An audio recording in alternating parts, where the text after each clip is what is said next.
देवताओं की पूजा करने वाला, पितरों का श्राद्ध तर्पण करने वाला स्वर्ग को जाता है। यह 7वां पॉइंट है।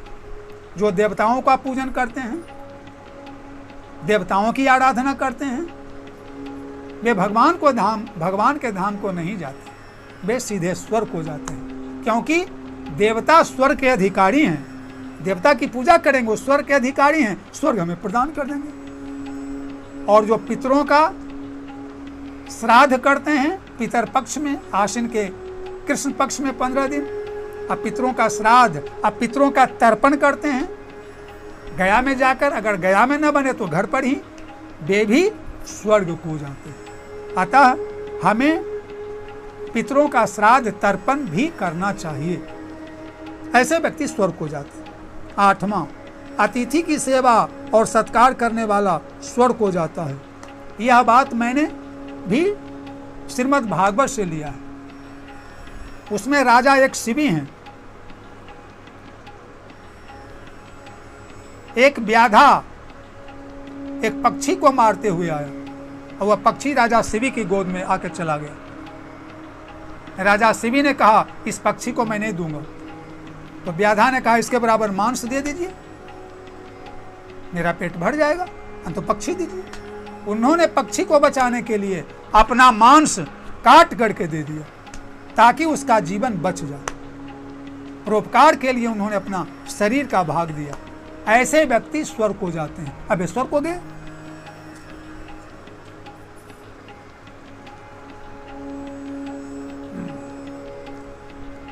कोई भी भिखारी आ जाए, कोई भी ब्राह्मण आ जाए, कोई भी गरीब आ जाए, जितनी आपकी औकात है उतना ही उसकी सेवा कर दीजिए, लौटे आपके दरवाजे से नहीं, वह व्यक्ति स्वर्ग को जाता है।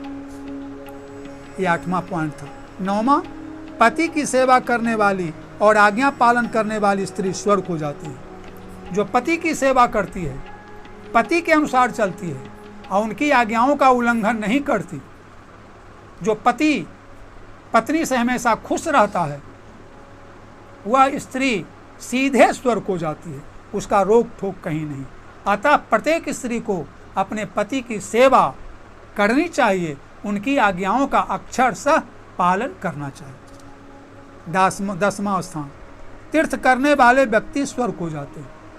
जो तीर्थ करते हैं वे भी व्यक्ति स्वर्ग को जाते हैं, लेकिन इसके भी कुछ नियम हैं।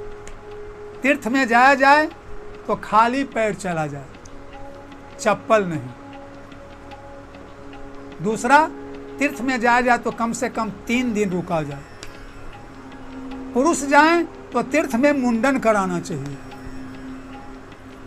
वहाँ पवित्र जल में स्नान करना चाहिए, और वहाँ जो वहाँ के जो प्रधान देवता हैं उनका दर्शन करना चाहिए। वहाँ पितरों का श्राद्ध करना चाहिए, ब्राह्मण भोजन कराना चाहिए, दान देना चाहिए, और वहाँ तीर्थ में किसी की निंदा चुगली नहीं, अभक्ष भोजन नहीं, मांस मदिरा गुटखा पान शराब का पूर्णतः त्याग करना चाहिए। वहाँ लड़ाई झगड़ा ना करना चाहिए, जमीन पर सोना चाहिए। इस ढंग से अगर हम तीर्थ करें तो वे व्यक्ति सीधे स्वर्ग को जाएंगे। 11वां, जो व्यक्ति दूसरे के पीने के लिए तालाब कुआं खुदवाते हैं, पढ़ने के बच्चों के लिए विद्यालय बनवाते हैं,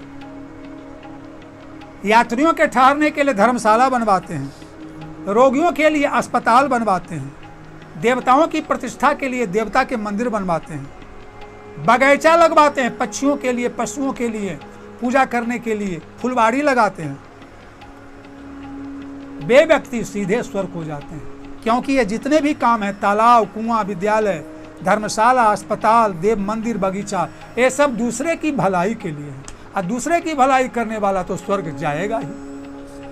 12वां, जो भूखे व्यक्ति को अन्न देता है, जो प्यासे को पानी देता है, जो वस्त्रहीन जिसके पास कपड़ा नहीं है उसको कपड़ा देता है, जो रोगी है पैसे नहीं है उसके लिए दवा के लिए पैसे देता है, जिसके पास रहने के लिए मकान नहीं है उसके लिए झोपड़ी या निवास स्थान दे देता है या बनवा देता है, वे व्यक्ति सीधे स्वर्ग को जाते हैं, उन्हें कोई रोक नहीं सकता। 13वां, जो सैनिक, जो प्रहरी अपने देश की रक्षा के लिए, अपने मातृभूमि की रक्षा के लिए अपने प्राणों का बलिदान दे देता है, अपने प्राणों को उत्सर्ग कर देता है, वह मरकर सीधे स्वर्ग को जाता है।